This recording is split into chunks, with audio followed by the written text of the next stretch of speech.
অনেকদিন পরে তোমাদের সাথে একটা ব্লগ শেয়ার করব। অনেকদিন ব্লগ শেয়ার করা হয় না, কারণ খুবই ব্যস্ত।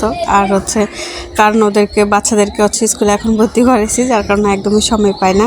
তো টুকটাক ভিডিও তারপরে শেয়ার করে একদমই ধরতে গেলে একদমই সময় দিই না। তো ভাবলাম যে একটা দাওয়াতের ব্লগ শেয়ার করা যাক।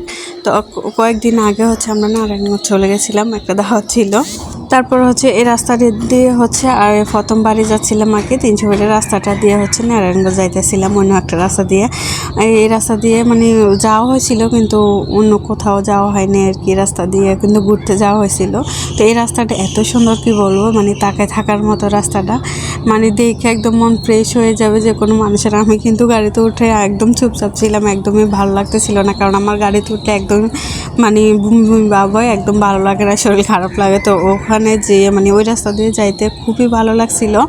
মানে কিছুক্ষণ পরে এই রাস্তা দেখার পরে মনটা একদম ফ্রেশ হয়ে গেছিলো।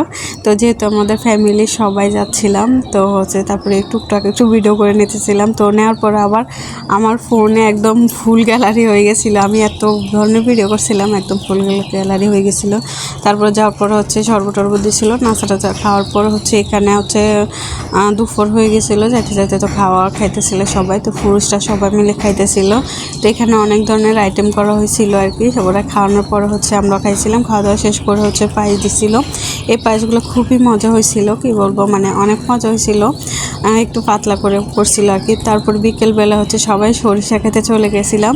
তো এই সরিষা খেতে আমরা কুমিল্লা যাইতে মানে গেছিলাম, তখন অনেক খুঁজছিলাম, পাইনি।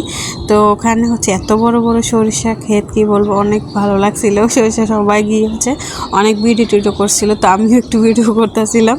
তো আমার ভিডিও করে দেওয়ার মতো কেউ ছিল না। তারপরে আমার পিছিয়ে একটা ক্যামেরাম্যান ছিল, ও করে দিছিল।